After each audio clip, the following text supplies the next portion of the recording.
An ECG does not record the electricity directly, but it records the projections of the moving cardiac dipole vector onto the lead axis.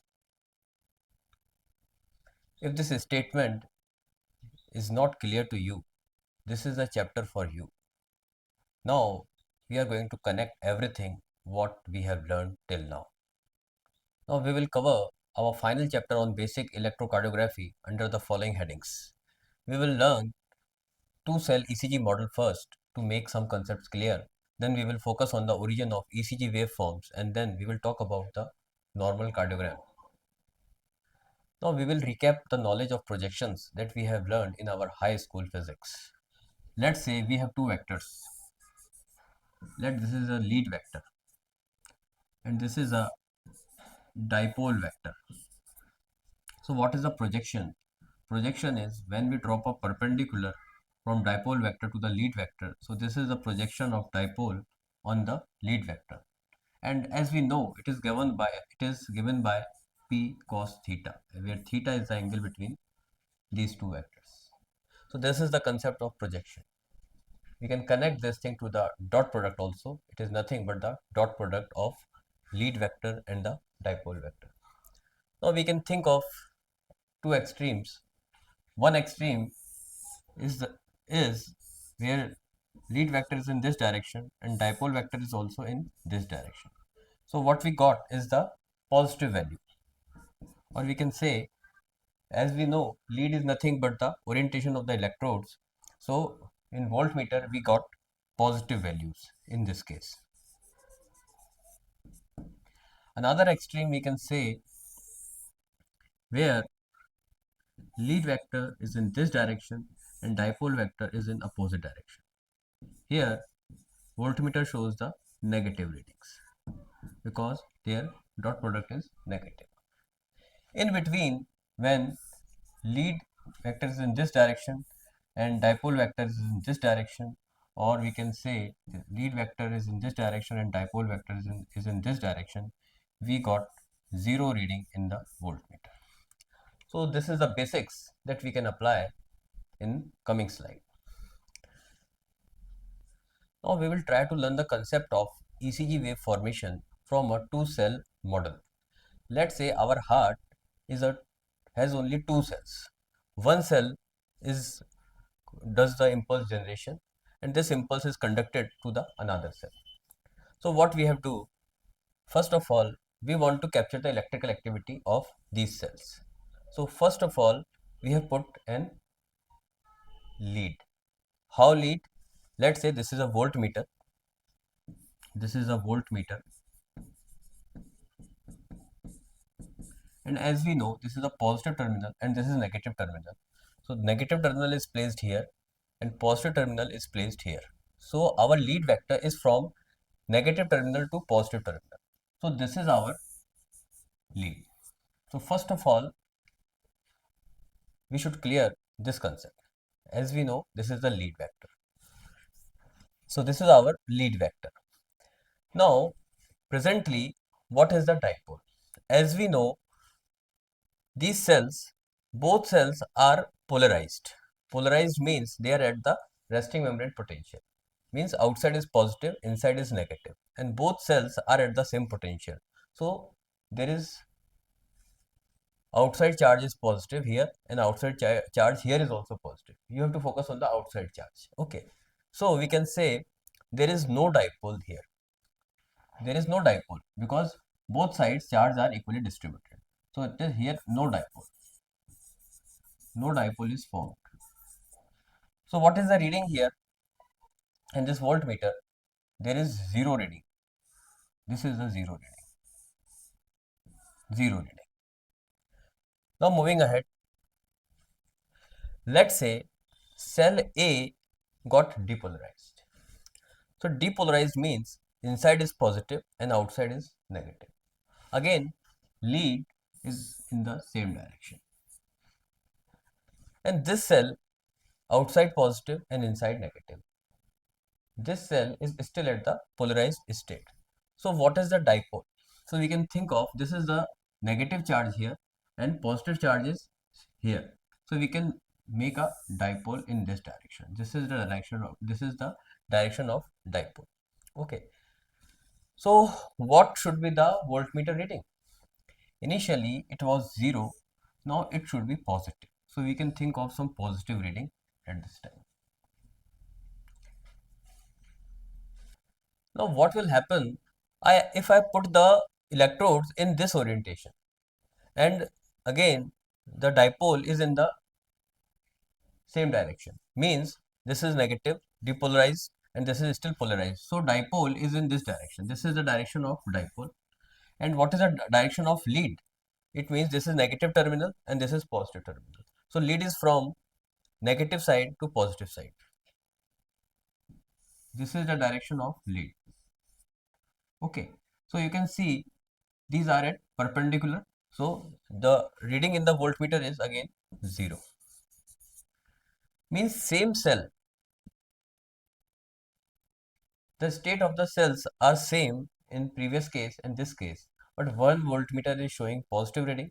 However, another voltmeter is showing 0 reading because of the orientation of the electrodes. Now moving ahead, let's say this cell is depolarized, and after a time what will happen? Current will flow and this cell also got depolarized. So again in this case the direction of lead is same as before. However, in this case there is no dipole formation. So we can say initially both cells are at polarized state, then one cell got depolarized and one is polarized. Okay, and after a time when both are depolarized, then the again reading come at the 0 potential. Okay, again the voltmeter is showing 0 reading. As we can think, the cell who has depolarized first got start repolarization. So repolarization means again the outside is positive and inside is getting negative. So in this case, what is the direction of potential? This is lead as usual, and this is the direction of dipole. So in this case, the direction is negative. So we can think of now reading will show is negative. And again, when both the cells got repolarized, it will again come at the 0 potential. So you can think from two cell model, we have seen a dynamic dipole is creating here, and it leads to the formation of this type of wave if we have placed the electrode in this orientation. So this is the sort of ECG wave. Now we will think more about these things in real situation, what happens in the heart. As we have discussed in chapter 5, that atrial depolarization make a p vector loop, QRS depolarization make a QRS vector loop, and ventricular repolarization make a T vector loop. So now we will think that a ventricle is start depolarizing and it is making a QRS vector loop. Okay, and we know the distribution of vectors that we have learned in the previous chapter. Now we will see how the ECG waveforms are forming in different leads. For this case, I am taking two leads. This is the lead 1. This is a graph between the voltage occurs in the lead 1, and this is the time axis. And this is the graph of the AVF, lead AVF, that points downwards. As we know, AVF points downwards and first lead points in this direction. So we will see how the vector is changing, and ECG waveforms are arising in the lead 1 and lead AVF. Similarly, we can think of the another other leads. So let's say presently the vector, there is no vector here. Okay, cell is at a resting position, ventricles are at a resting position. So if there is no dipole, so we can take 0 here and 0 here.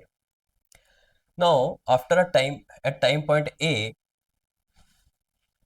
some vector arises. Okay, as we know, this is due to the septal depolarization. Okay, so some vector arises. Now you can think its projection on the lead 1.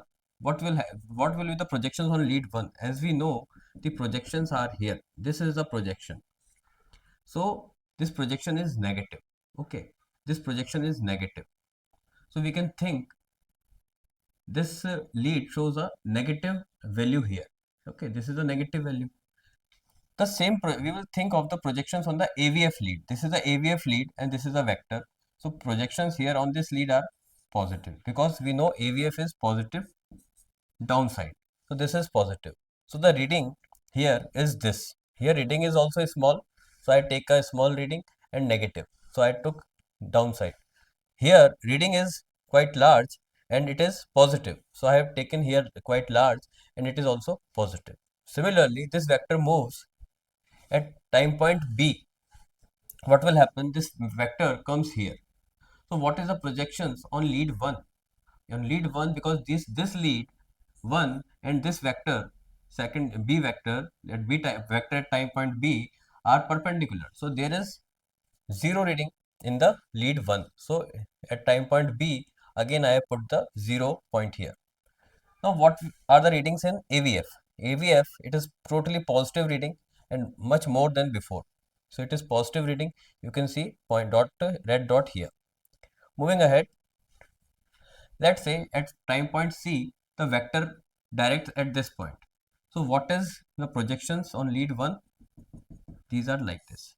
So this is the value and it is positive. So I have put at time point C, it is positive, and based on the magnitude I have put red dot here. Now what are the projections on lead AVF? Still it is positive and less than the before. So at time point C, I put red dot here over the positive side. Now let's say the vector moves here at time point D, vector is here. So again, the projections on lead 1 are, this is a projection and it is positive, but it is less than before. So I have make a red dot here at time point D. Similarly, in AVF, what are the projections? We know this lead is here and dipole vector is pointing there. They are perpendicular. So the reading is 0 in AVF. So it is at time point Z, I marked 0.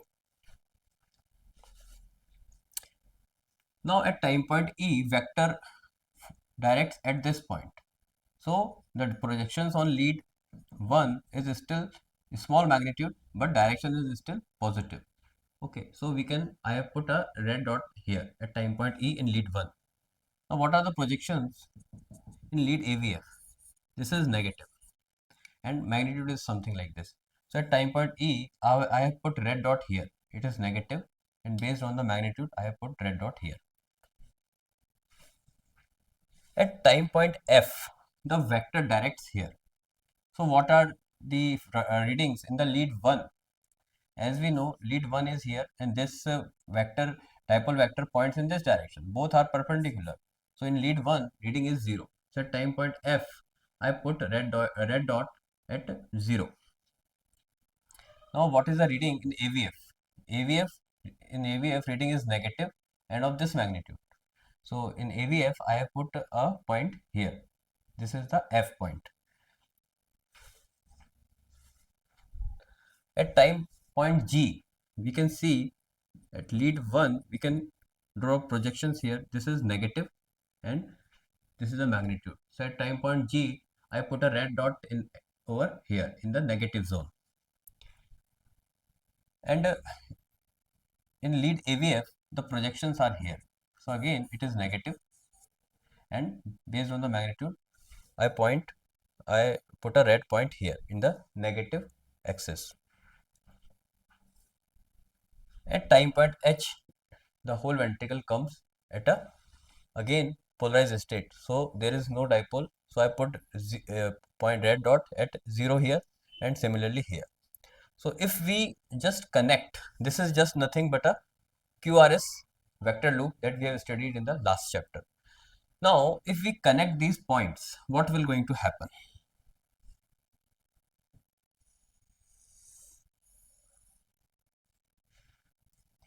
If I connect these points, I will get something like this. So these are the waves in lead 1. These are the waves in lead AVA. Similarly, we can find out the waves in all the other leads of the frontal plane because this is a front vector loop of frontal plane. So we can find out the findings or leads, values or waveforms in all the other leads by this projection method. we will see later this wave can be called as Q wave. This can be called R wave, and this is the S wave. Similarly, this is R wave and this is the S wave. So I hope you have understood how the ECG waveforms get originated from the dipole and the interaction of the leads. Now we will talk about the normal ECG waveforms. In ECG, this wave is known as P wave, and this wave is due to atrial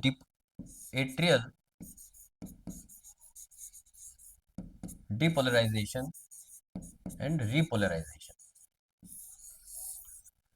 So as we know, electrical activity in the heart starts from SA node, and the second event is the atrial depolarization and repolarization.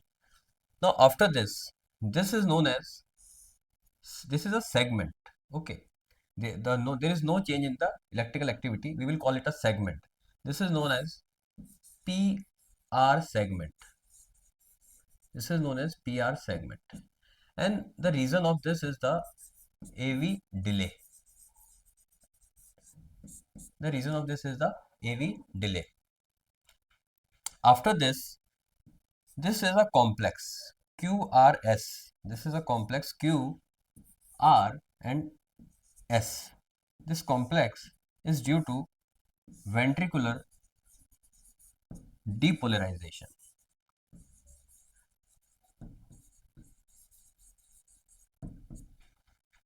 After this is ST segment.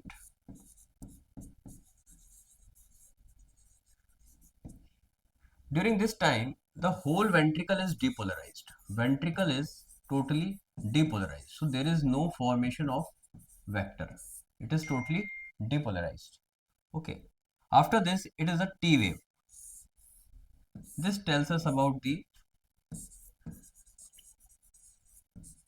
ventricular repolarization.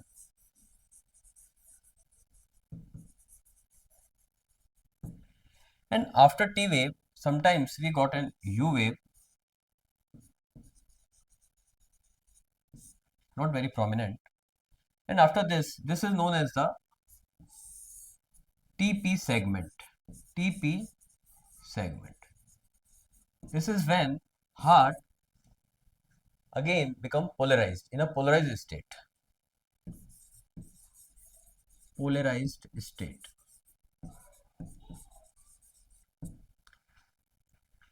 So this is how we are getting one complex known as QRS complex.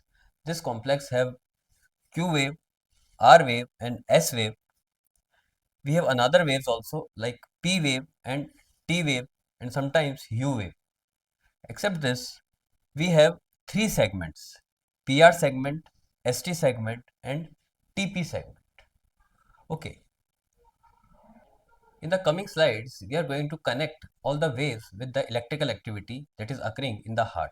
So first of all, we will talk about the P wave. As we know, P wave charges are distributed and after a time there is depolarization and repolarization.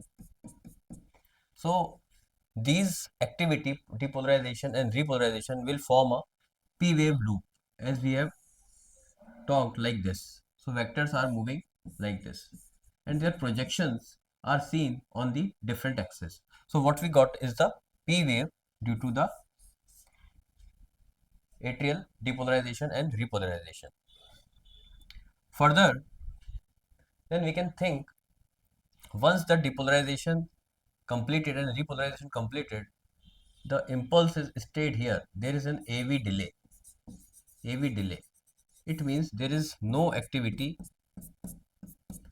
in the atria. There is no vector. The impulse stays here for about some time. So there is no dipole. We can just make a point after P wave loop. It is a point. There is no dipole activity. We can think this will make the PR segment. This makes the PR segment. Now connecting the QRS depolarization with the QRS complex. So what is going to happen in the ventricle? We have already seen ventricular depolarization goes through various phases. First, there is the septal depolarization, then there is anteroseptal depolarization. Gradually, depolarization moves from the endocardium to the epicardium, and at last, there is depolarization of the bases of the ventricles. So, these all things we have covered in the last chapter. So, we can just say here, let's say there is depolarization here, and polarized, this, let's say, region is polarized. So we have talked about the vector that is pointing in this direction, and even it changes like this. So we have talked about a vector loop that is changing like this. So we should just take the projections, and because of these projections, what we are getting is the QRS complex.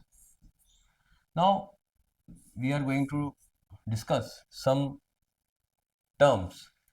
One is the Q wave. So the definition of Q wave is the first negative wave of QRS complex. First negative wave of QRS complex.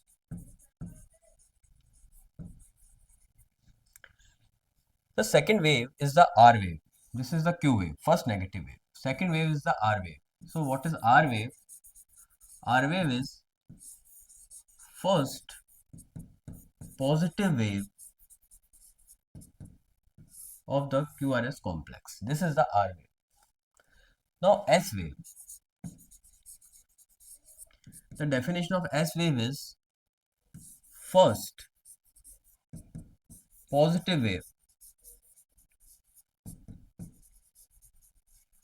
after R wave. After R wave. So these are definitions of these waves. You have to keep in mind. And also think about the electrical activity. When you are thinking about the waves, you also think about the electrical activity, what is going on in the ventricles. Now we have learned when ventricle is getting depolarized, there comes a time when whole of the ventricle is totally depolarized. Means all the ventricle, there are negative charges outside the membrane. It is completely depolarized. It is in a completely depolarized state. So voltmeter shows nothing. So this gives the ST segment. So remember these pictures. This is completely ventricle is completely depolarized here. Now talking about the T wave, as we learned that T wave is due to the repolarization, and we know repolarization occurs early in the epicardium, then in the endocardium, and because of this we got a wave something like this, and we can make a T wave something like this. So vectors are moving in this way. So if we take the projections of these vectors, what we get is the T wave in positive directions. This is a typical ECG of lead 2, because you can see most of the waves, projections of most of the waves are better in lead 2. So lead 2 shows the electrical activity in a better way. So this is T wave. Now after repolarization, whole of the ventricle comes again in a polarized state. Means all the charges outside the membrane are positive. So this is again a polarized state. So in polarized state, there is no vector formation. So it will give a TP segment. This is the TP segment. We have discussed about three segments. That is the PR segment, ST segment, and TP segment. In all the segments, there is no dipole formation, or we can say charges are equally distributed everywhere, and potentials are the same. But among the three, TP segment actually tells us about the polarized state. This segment, ST segment, comes when the whole ventricle is depolarized, means it is outside negative. And this segment comes when there is an AV delay. So among the three, TP segment is actually the starting point, or we can say it is a polarized state from where the next cardiac potential is going to start. So we will take TP segment as the baseline, or we can say it is the actual zero. TP segment is the baseline of ECG. So in this lecture, we have discussed how the ECG waveforms are originated from the interactions of the dipoles and the leads. Now when we do ECG observation, we will focus on the various other features of these waves, complexes and the segments. I hope you have understood the concepts of basic electrocardiography and very keen to learn clinical electrocardiography with these concepts at background. Thank you. Thanks for watching.